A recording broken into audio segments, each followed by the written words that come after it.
Hello guys, Merry Christmas. So nandito naman tayo para sa panibagong content natin. Ngayon, titignan natin kung gaano kalakas itong Grow Lancer na iyakin. De, joke lang. Baka kasi pinapanood niya tong video natin, no. Anyway, kasi itong Grow Lancer, napakalakas niya talaga guys. Meron siyang debuff or parang nagre-remove ng buff natin. So, mahirap siya. Hindi ko pa kasi alam kung yun ba ay skill niya or yung master talent.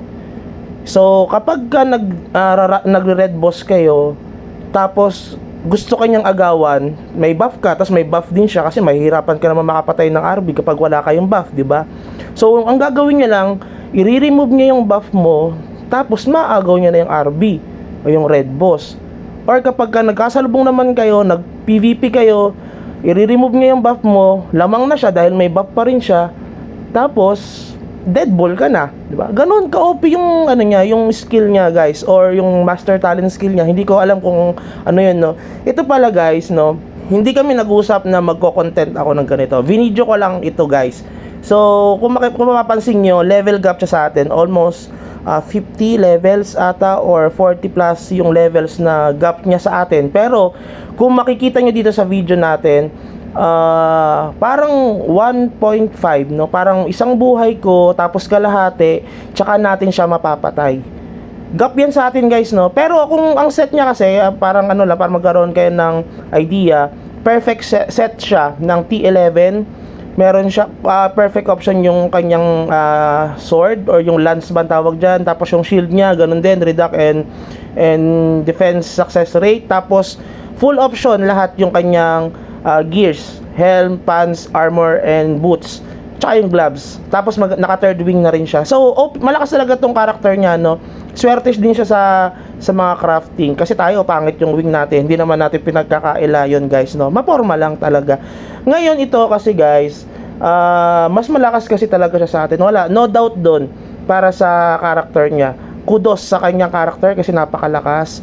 So, makikwento lang tayo, pwede yung skip, pwede rin naman kayo makinig dito or habang nanonood kayo, pakinggan nyo yung kwento ko kung bakit ito nagsimula, yung laban namin na ganito. Nagsimula ito nung naka-AFK ako, tapos nang PK siya. Pinikay niya ako habang naka-AFK ako. So, tulog tayo, guys. Pero kahit gising naman tayo, no, hindi pa rin natin siya kaya. Malakas kasi talaga yung character niya. Anyway, nag-change class siya, no. Dati siyang DL. Kung mapapanood yung video, ilalagay natin sa link sa baba yung video natin na siya yung malakas na DL dati. DL STR. Bida talaga siya doon. Low level siya, pero ang lakas ng character niya, yung DL niya. Dahil pa rin sa set. Ngayon, yun na, pinigay niya ako. So, ang ginawa ko, pinipigay ko rin siya kapag naka-AFK siya. So, binabawian ko siya. Tapos, dahil hindi nga natin siya kaya, napakalakas niya, natatrash talk na siya, dahil binabawian na natin siya ng AFK, pipigay natin siya. Hanggang ngayon, nagka-trash talk siya, diba? Hanggang ngayong 24 December, nanta-trash talk yan, guys. Kasi pinipigay natin siya. Level 500 na tayo, siya ay nasa 463. Hindi nata umakyat yung level niya kasi nga hinahunting natin siya. Dumababa tayo kapag tayo ay pagka alam natin na offline na siya. Ngayon, yun ang tinatawag na art of war, no? Na kapag hindi mo kaya yung kalaban mo, hintayin mo na siya ay tulog, then sa parang let them sleep and we strike, 'di ba? Parang ganun lang 'yun. So kapag nag 500 na yan, guys, yung bully na yan at saka trash talker na yan, ang gagawin natin, mag-change class na rin tayo ng Grow Lancer para kapag ni-remove niya yung buff natin, i-remove din natin yung buff niya dahil mas malakas tayo ng level siguro at naka T13 na rin siguro tayo nun at hindi na sigurado yung set niya na T11. Yan lang naman nagpalakas sa kanya talaga yung T11 set niya na perfect option. Ang hirap niyang patayin dahil doon sa set na yan. Pero pag nag T12 yan, siguro mahirapan niya makakuha ng set dahil wala naman pagpapasahan ng set sa kanya na Grow Lancer din. Tayo medyo naka-advance tayo dahil T13 na rin tayo, guys, no. Mag-T13 ako sakali. 502 for 503 na tayo. So mga ilang araw lang magpa 530 na tayo. So yun, ang gagawin natin, hintayin lang natin siyang mag 500, then mag-change class na tayo. Mag-iipon muna tayo ng ating mga gamit. Itong Artemis na to, dati natin siyang kasama. Tumutulong pa talaga siya. Alam niyo, nangalugi ako dito. Tumutulong pa siya dito kay Kero na bully na Grow Lancer.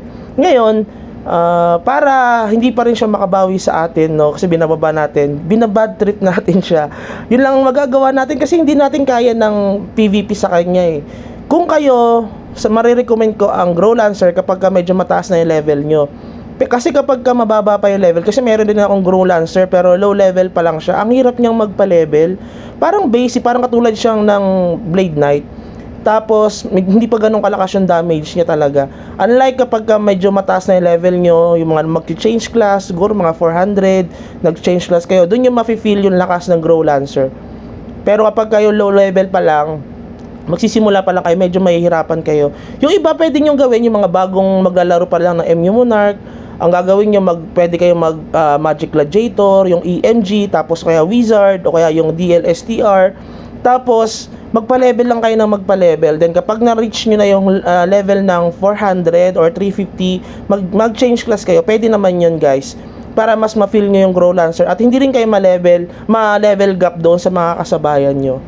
Okay? Yun lang naman para sa akin. Suggestion lang yun. Itong content natin para lang mapagbigay ng idea. Hindi naman natin sinasabing malakas tayo dahil madalas nabubugbog din naman yung character natin kahit sa mga low level. Lalo na dito sa trash talker na to, no? Hindi naman ako against sa kanya, hindi ako galit sa kanya. Gusto lang natin siyang inisin dahil nga nanda-trash talk siya eh. Nagsasabi siya na hindi maganda eh.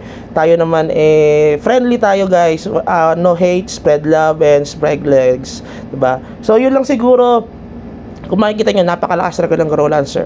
Hayaan lang natin siya na makapag-reach ng 500, pero ile-level gap natin siya or i-delay natin yung level niya habang siya ay tulog, no? Habang siya ay tulog, papatayin natin yan, guys, no? Para siya ay ma-level gap. Para pag nag 530, 40 na tayo, siguro doon yung marireach yung level 500 or kahit 530 tayo, guys. So masusuotan natin yung ibang gears ng T13. So lalamang na tayo doon.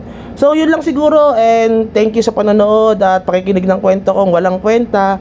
And kung umabot ka sa video na ito, please consider like, subscribe, and also pakishare na rin ang video natin na ito para may ma-inspire na maglaro ng Grow Lancer, pero sana hindi na siya bully na katulad nito. Maraming salamat, have a good day, and bye-bye!